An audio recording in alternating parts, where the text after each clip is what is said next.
Working for the weekend. It's Friday, November the 22nd, and this is WagerTalk Today, live noon Eastern every Monday through Friday here on WagerTalk TV. And don't forget, last call tomorrow on Saturday and Sunday, 11 a.m. Eastern Saturday, Sunday noon Eastern. So you've got some live programming this weekend as well. But we're finishing the week right here on WagerTalk Today because it's Prez Free Zone. I'm Steve Merrill, filling in for the Prez, joined by my co-host Teddy Covers once again. And we've got a nice show. We start off with the prop master himself, Andy Lang, breaking down some NFL action for us from the prop world. Also going to have Ross Benjamin on, the legend Ross Benjamin, talking some college football and NFL as well. And then we're going to finish with Jesse Schul. He's going to look at the NBA and the NFL. So lots of pro sports, a little college football mixed in as well. And then, of course, Teddy's got a big game breakdown as well for the NFL and what bettors learn. So let's get right to it and bring on Andy Lang, the prop master. Andy, welcome to the show. So you had UFC Live on last weekend. Nice view there, about 7 straight hours. I don't know how you do it. And will you be doing that again this week for Fight Night, which is, Teddy pointed out, 3 a.m. his start, 6 a.m. Eastern tomorrow in Macau. So I don't know why everything is so weird, but we have the Formula One situation, and qualifying is at 1 a.m. 1 a.m. my time. So thank you very much. And then I could stay up for that and then just roll right into, the 3 a.m. fight. I could go live for 12 hours tonight, guys, and just do like maybe 16 hours. Maybe start with the nighttime college football games, roll it into Formula One practice and qualifying, roll it in, and then sleep for like 3 days. You will not be live after that if you do that. Live might be during the show only. Probably not going to go live for 6 hours starting at 3 a.m. for UFC. So. Yeah, I don't know that there's much of a market for a live stream at 3 a.m. That's a good for your audience. Yeah. That being said, you'll be in action, and you'll be in action on this one as well. Let's talk NFL props for Sunday. You got one you're looking at in the Commanders-Cowboys game. Let's talk about that. Yeah, just wanting to fade this Dallas Cowboys team, in particular defense. I'll take Brian Robinson over 71.5 yards rushing. The last 3 games he's played in, he's been close to this total, 63, 65, 71. This is a Dallas defense that's just getting shredded. The last 3 weeks, Dallas is giving up 143 yards rushing per game. The other interesting thing, Jaden Daniels really seems to be nursing the rib injury that he's dealing with. Only 5 and 18 yards rushing the last 2 weeks. That's by far his lowest 2 totals of the year. So I just like betting against these teams that really look like they've kind of given up. I mean, we all watched Dallas just get shredded by Joe Mixon. So I think this is a really big Brian Robinson Jr. game. 71.5 seems too low, so I'll take the over. So here's my question. Are you worried at all that it's so much of a blowout that Robinson sits? I mean, he's not getting a ton of carries. And if Washington's in firm control of this game, he could sit the second half. He might not, he's only had 1 game all year. He's had more than 17 carries, and they're really trying to monitor his usage. Does that worry you here? Yeah, of course. You hope it's a little bit closer. You hope that they do get a lead because of the rushing, and you hope that they, maybe ride him and instead of Jaden Daniels. So, yeah, they're protecting some guys here. Who knows? Maybe Dallas comes out and, I don't know, maybe they keep it close. It's the NFL. Anything can happen. It's professional athletes. These guys are playing for jobs. Maybe, maybe they give a spirited effort. But, the lack of carries is a little bit of a concern, but it's just a Dallas defense I want to be fading right now. Speaking of fading, by the way, I will have a solo video of the Cowboys and not my Washington Commanders. I was born a Redskin fan and will die a Redskin fan with that little beanie.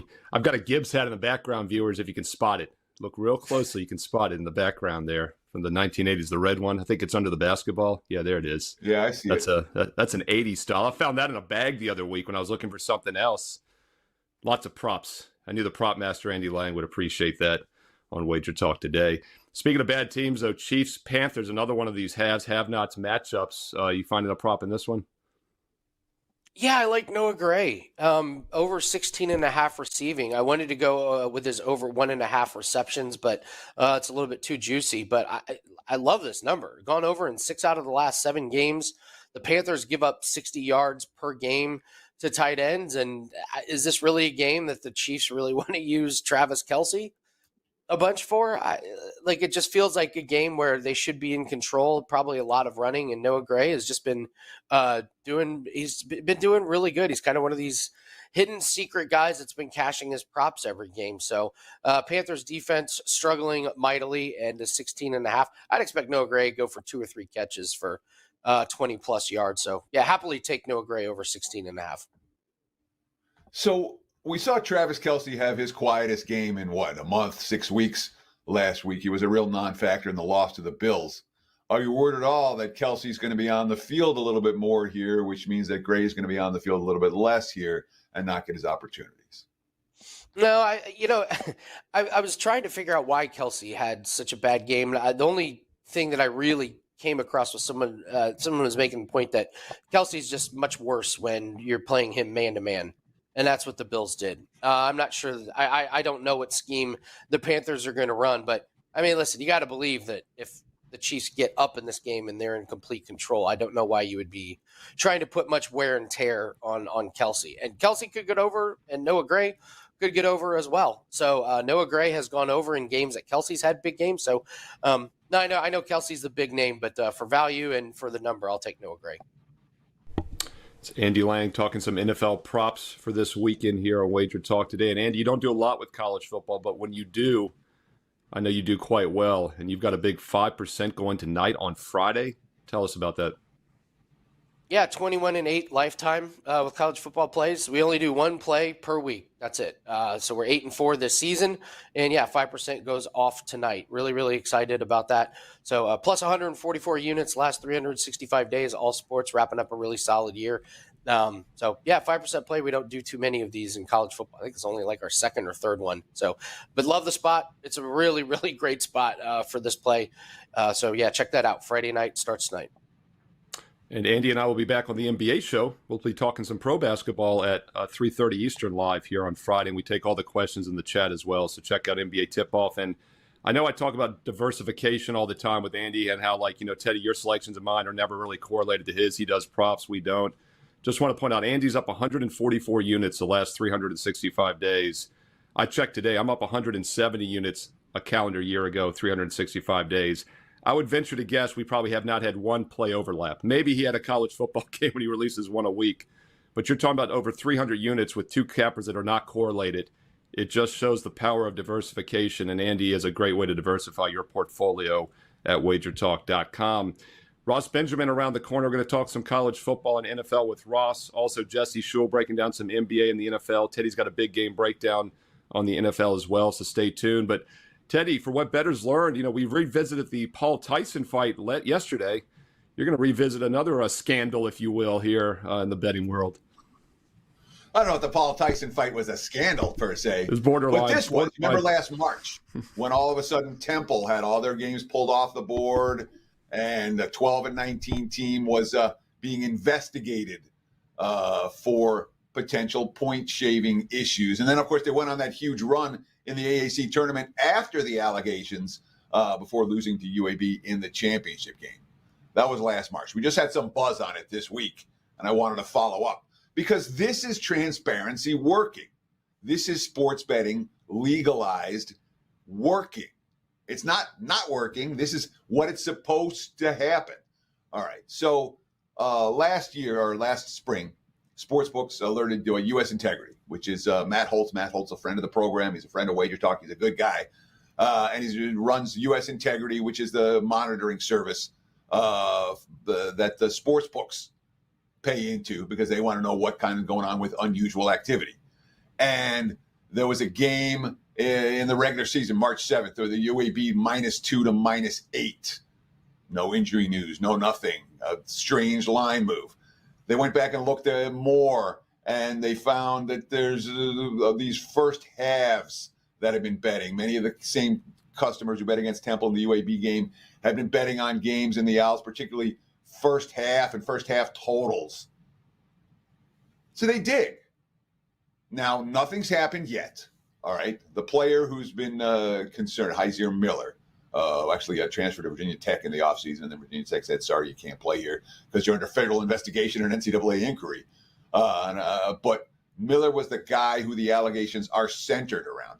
And no one's commenting. The FBI is not confirming or denying the existence of an investigation. The NCAA is not commenting. The Temple spokesman, he's aware of the deeply concerning allegations of sports wagering last season. Will cooperate fully should we be contacted. All this stuff is ongoing and moving right now. There's nothing that actually happened. But what did happen is some suspicious betting got flagged. It got investigated. And now we're seeing some of the progress from that investigation. So this is a good thing for sports betting. We want the light to shine bright on betting allegations that aren't on the up and up. All of us want games that players are going all out, not dealing with alternative sources for how they're going to make their money. Of course, NIL helps us in that regard as well. But the bottom line is scandal. No, this is the process working instead of the process being buried under the rug. Steve? Yeah, the key thing you said there during that whole analysis is that the sports books want to know as well. That's what gets lost in all of this, is that they're the last people that want something to be fixed because they don't know till after the fact either, and they're the ones losing money. Like, we're not losing money. The game gets hurt integrity-wise, but the sports books are the ones that lose more than anybody when something is shady and fixed. And like you said, sports betting is not going away, so we got two options. You can make betting on college sports illegal, like a lot of states still want to do, and make pro sports only betting. And then it's going to be underground, offshore, and we're not going to see any of this. So once again, it works. Transparency works. And it also, you're going to have a teeny little hiccup, right? Occasionally, once every other year, something's going to happen, like the NBA with the player prop a year ago. And then it solves itself and probably scares everybody straight for the next 5 years. So it's another benefit to this being transparent. And if something did happen, Teddy, it makes it less likely to happen in the future. Sure. And look, we would get a betting scandal every year or two anyway, without, that we knew of. and anyone actually investigate. So the fact that now and that's par for the course. I would expect the under on future Jonte Porters for Toronto, but it could happen. And if we get one, we'll figure it out, and it'll be investigated and the problem will be solved. That's the advantage of one of the many advantages of legalized regulated sports betting. Right. And the fact that we've had a few when it was illegal, you can imagine how many we didn't know about. So there are probably even more back then, and we've hardly seen any now with the legalization.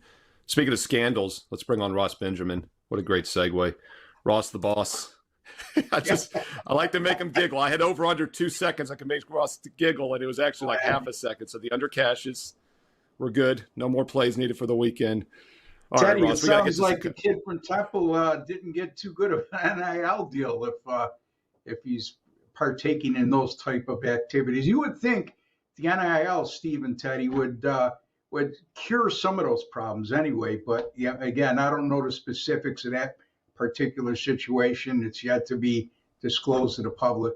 Speaking of the Wild Wild West, the NIL, and I've talked to a lot of people, William and Mary. So got it on today, so I can prove I've talked to them. But no, they both basketball, football program. They're saying Wild Wild West. You hear that term over again, and the coaches even say they don't know how half of this works, and the transfer portal.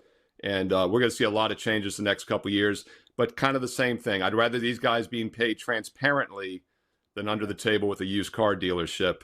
And I'm not big on caps. I'm a big free market guy, as you all know.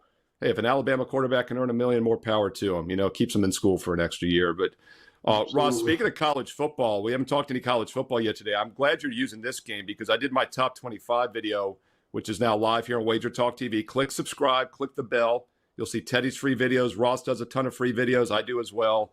You get instant alerts if you click that bell. On my top 25, I did mention the BYU-Arizona State game, and I felt like that was a little bit of an under-the-radar top 25 matchup, getting shadowed a bit, obviously, by the Indiana-Ohio State game. But big question for me, Ross, is does BYU have a letdown here after their first loss of the season? I would have loved to have played against them last week with Kansas, but plus 2.5 was just not enough for me. But they were finally exposed. What are you doing with this one?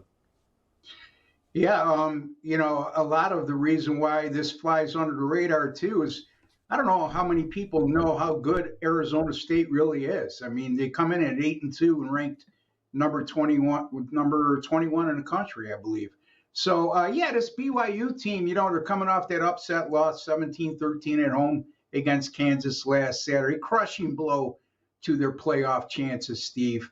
And this is a textbook example to me, Teddy, of a team that this can turn in one loss can turn into two losses. What I'm trying to say, and what I mean by that phrase, and I know you guys know what I mean by that phrase, is a team coming off an emotional game in which they were undefeated, they lost, and then the situation that occurred as because of such is now that they're on the outside looking in when it comes to the college football race, because obviously the Big 12 doesn't stack up with the SEC and the Big 10. So a two-loss team, especially in the Big 12, is going to be eliminated automatically. And this is a case that the BYU Cougars might not make the college football playoff even if they went out.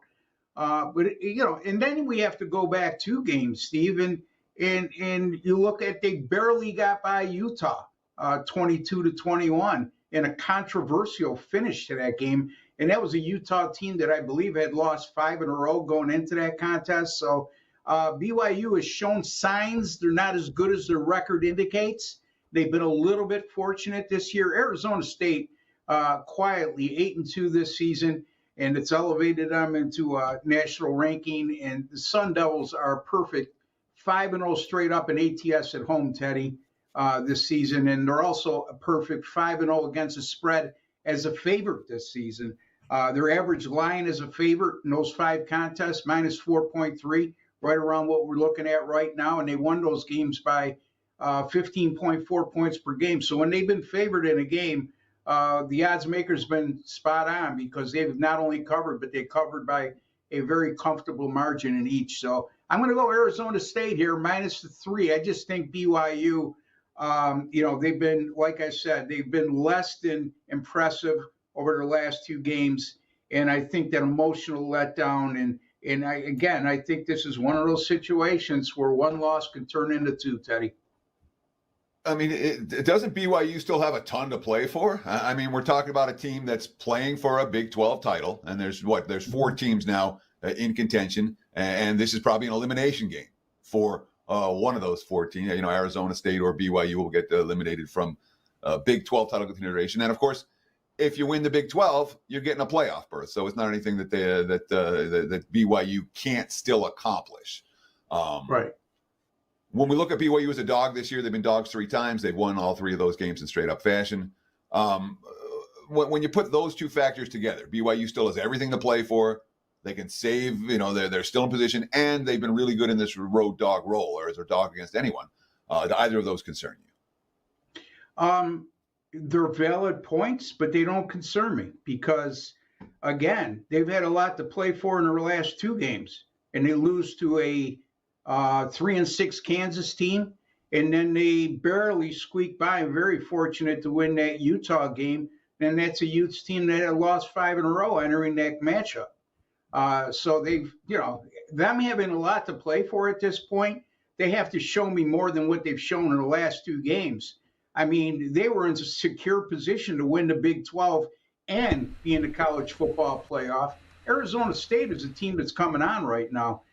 Does it concern me that BYU is so good as an underdog this year? I believe you said 3-0 straight up in ATS as a dog, correct, Teddy? If I'm not mistaken. Yes, sir.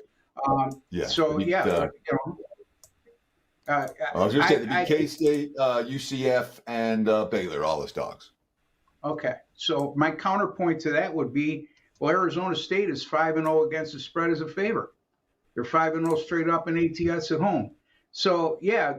Although those are valid points, Teddy, I think the part that I mentioned with ASU outweighs what the underdog role that BYU has been successful in. And a lot of those, when they were an underdog, it was at that time they were a valid underdog. Now they're an underdog because at that time when they were the underdog in those contests, not a lot of people foresaw them going 9-0 to start the season and being a college football playoff contender or even a Big 12 contender.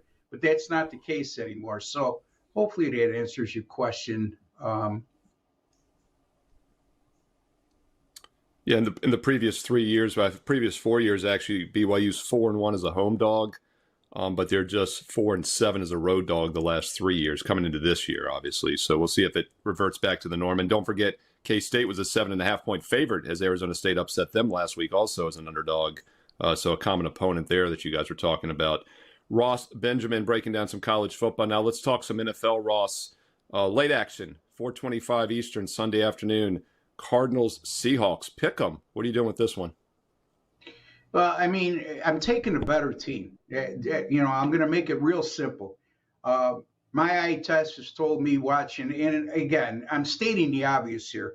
Arizona's been far the better team over the last month and a half or so than Seattle. And sometimes we are guilty of outthinking himself, and I'm not going to allow that to happen for myself in this matchup. Seattle is coming off a momentum building 20-17 upset win at San Francisco. But, that win doesn't weigh as heavily as it would have been earlier in the year because San Francisco right now is struggling.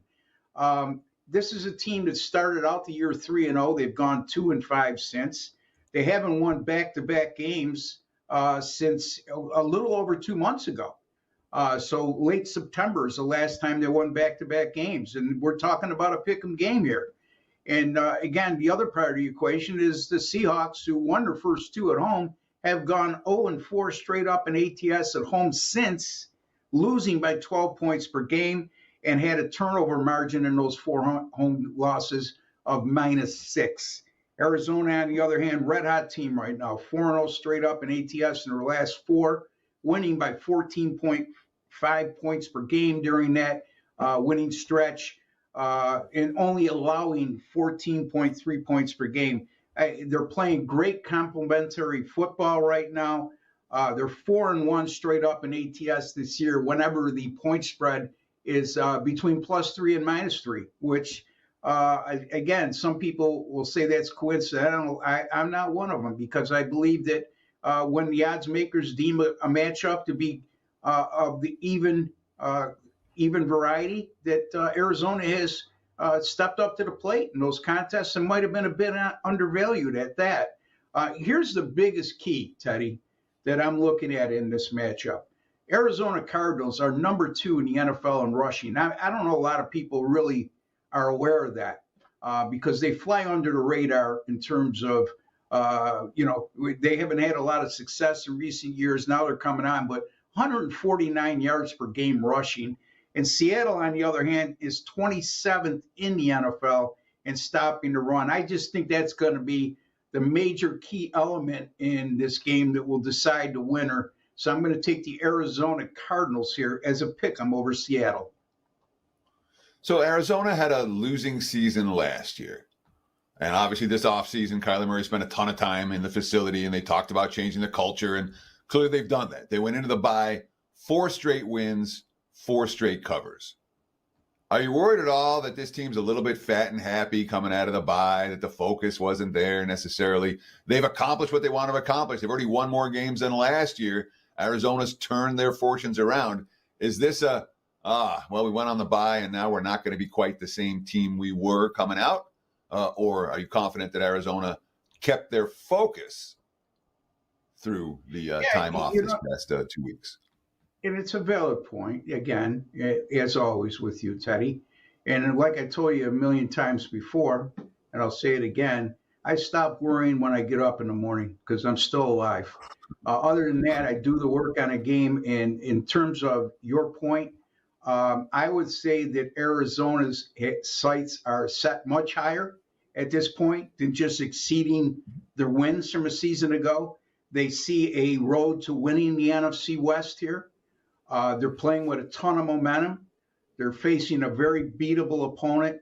So although those types of scenarios I get, it's not like we're talking about a team that's 7-7 and 4 games out of first place, and they've already exceeded their win total of 3 last year. This is a whole different situation. I think realistically, they truly believe they could win the NFC West at this point.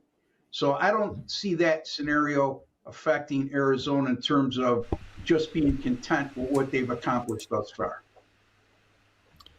Ross Benjamin breaking down college football, NFL, and Ross has a ton of free play videos throughout the week. So make sure you click subscribe and you click that bell as well so you get an instant alert when Ross has a free play up for you here on the channel. And Ross, let everybody know what you got going on also at WagerTalk.com right now.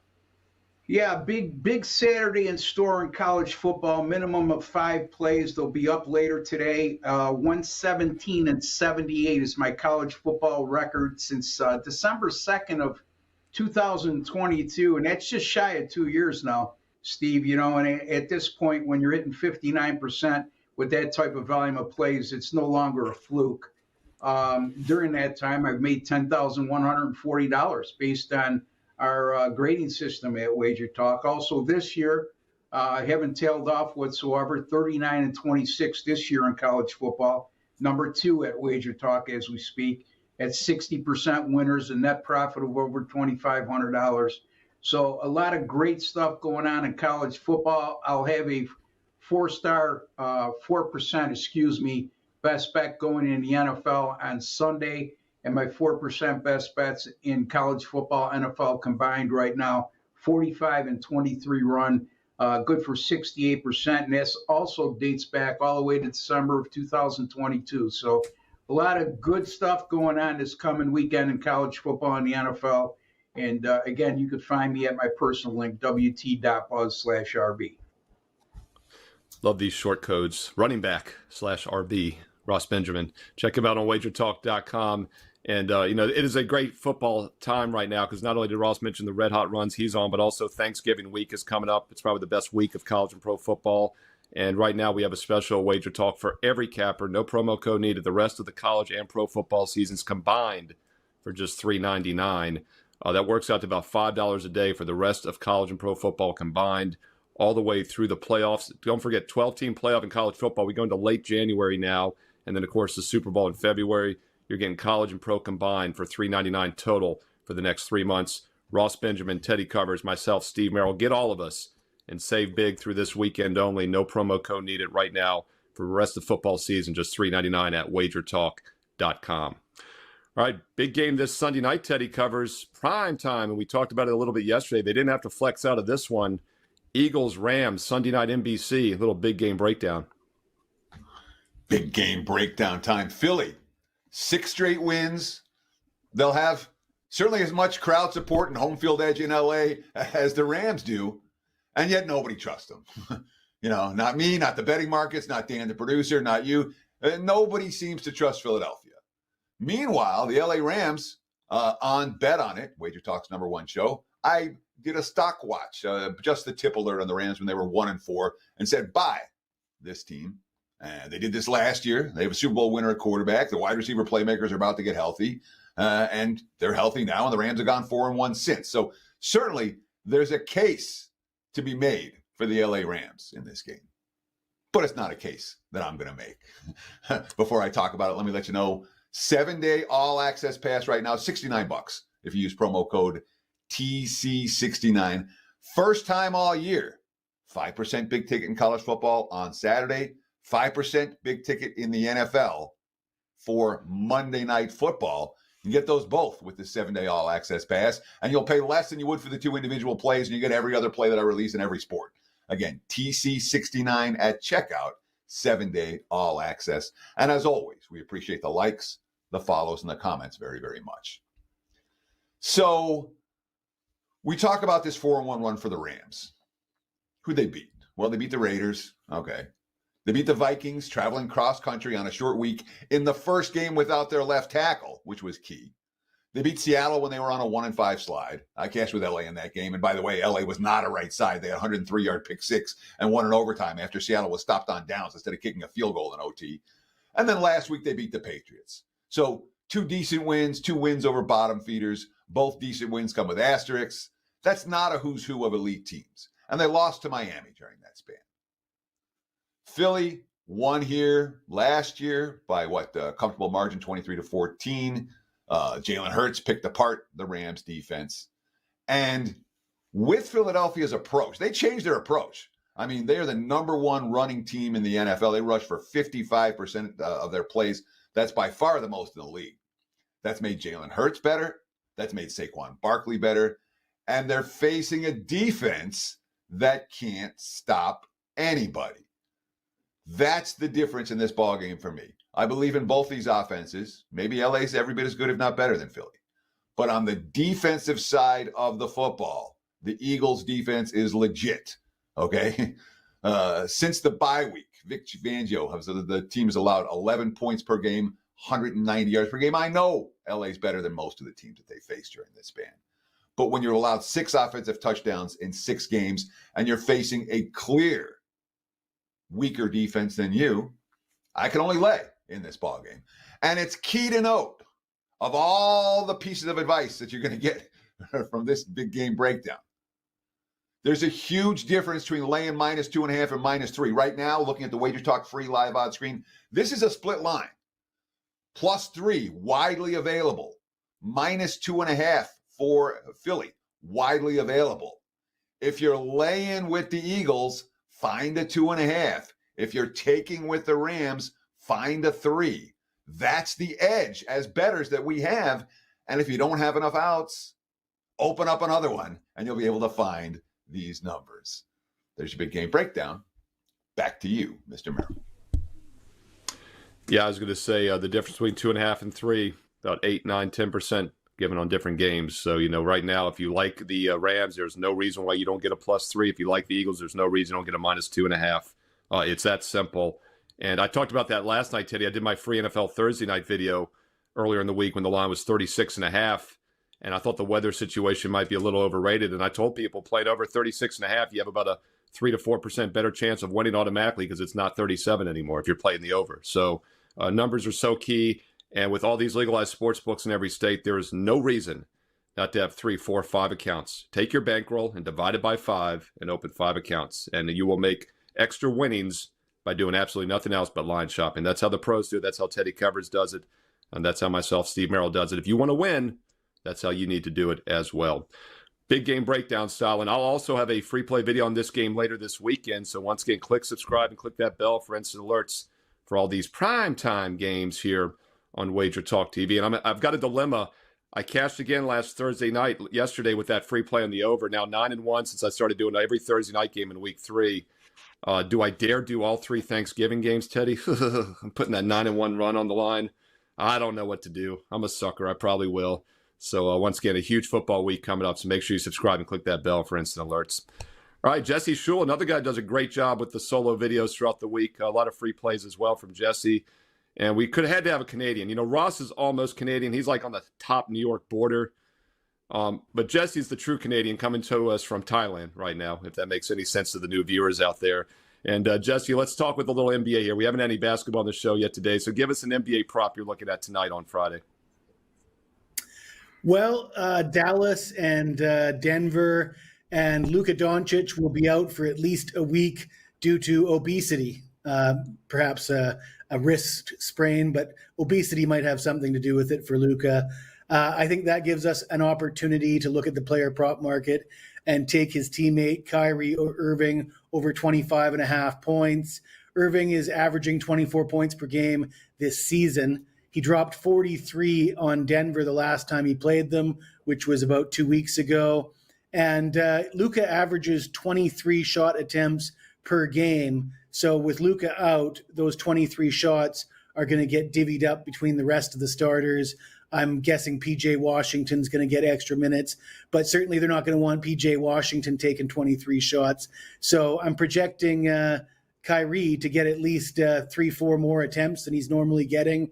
If he's hitting 40, 50%, that should push him over with his average being 24 over that 25.5. I think it's a bargain getting Kyrie at over under 25.5 points. So we're taking the over with Kyrie. So here's my question. When you take Luka out of the equation, all of a sudden, that's the guy who drives the offense. So now you're going to see Kyrie handling the ball more, probably distributing a little bit more, and maybe not getting the ball where he loves to shoot in the same way. Do you worry that without the point guard on the floor, that Kyrie's offensive efficiency numbers will go down? He may get the attempts, but he might not get the points. Talk about that.